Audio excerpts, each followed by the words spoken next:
Whispered shadows.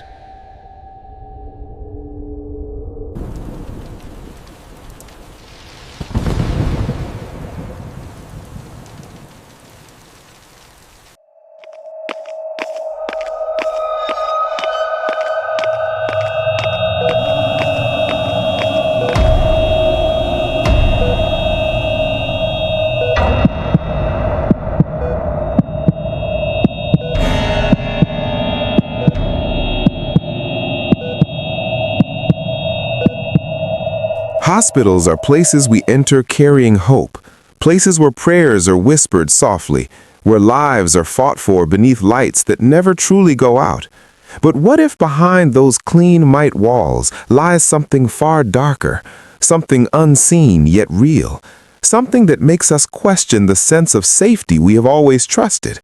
At night, hospitals always feel different. The corridors seem longer, the echo of footsteps sounds deeper, and the quiet beeping of heart monitors feels like a clock counting down to something we don't fully understand. And tonight, on Whispered Shadows, we will dive into 5 true stories that took place inside medical institutions. Stories that are not urban legends and not works of fiction, but documented events that shook public trust and forced many to realize that horror is sometimes born in the very places we trust the most.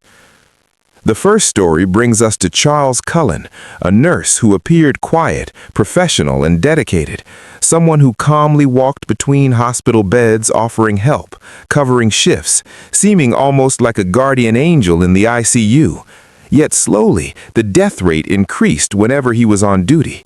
Patients who had been stable suddenly went into cardiac arrest, conditions deteriorated without reasonable medical explanation, and internal investigations that should have uncovered the truth were often halted to protect the hospital's reputation, until it was finally revealed that he had injected lethal doses of medication into dozens of patients, some of whom were not even terminally ill. And what is most disturbing is not only what he did, but the fact that many families may still believe their loved ones' deaths were fate, when in reality, someone stood beside the bed and made that decision for them. The second story takes us to an old hospital in England, a 19th century building with thick walls and long corridors, once used as an isolation ward during a deadly outbreak, where many patients died alone. And for years, night staff reported the same phenomena: lights flickering without technical faults, monitors beeping in empty rooms, doors slowly opening as if pushed from the other side, and the figure of a man wearing an old-style patient gown standing silently at the end of a corridor before vanishing when approached. Report after report describing nearly identical details with no official explanation, until one ward was permanently closed and left empty, not for any clear medical reason, but because something there never seemed to have truly left. The third story leads us to the controversial experiments conducted by Donald Ewan Cameron, a prominent psychiatrist in the 1960s who believed the human mind could be erased and rebuilt. Patients who came seeking help for depression and trauma were subjected to extreme frequencies of electroconvulsive therapy, heavy drug doses that left them unconscious for weeks, and recorded messages played thousands of times while they were in a semi-comatose state in an attempt to reprogram their identities. And when some eventually woke, they no longer recognized their spouses, lost the ability to read, or reverted to childlike states in adult bodies. And even more shocking was the revelation that the experiments received secret support from intelligence projects, leaving victims who did not just lose mental stability, but parts of themselves.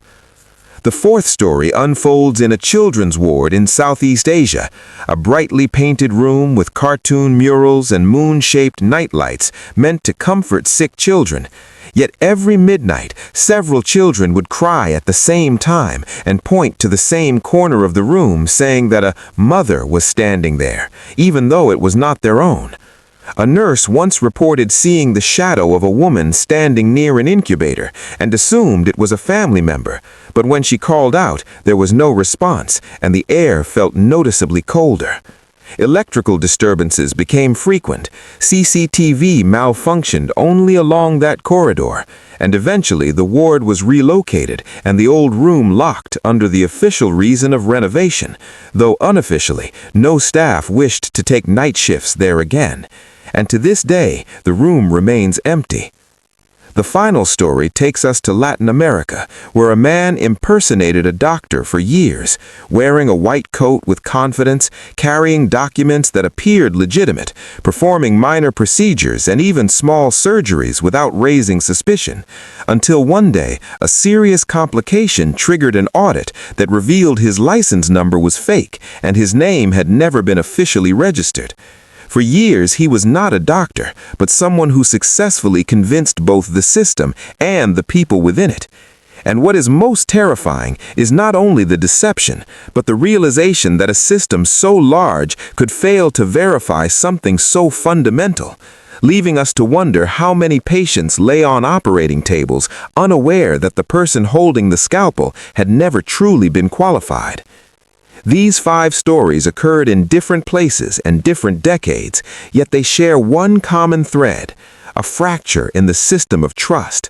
Because hospitals are where we are most vulnerable, where we lie powerless and surrender control completely.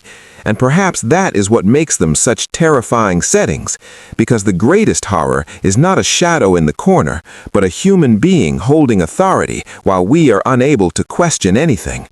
And after hearing all of this, you may see hospital corridors a little differently, a little quieter, a little colder. Because horror does not always live in darkness. Sometimes it stands in the brightest room and we call it safe. So if you have ever experienced something unsettling or unexplainable inside a hospital, share your story in the comments below. And don't forget to subscribe to Whispered Shadows for more true horror stories that challenge the mind.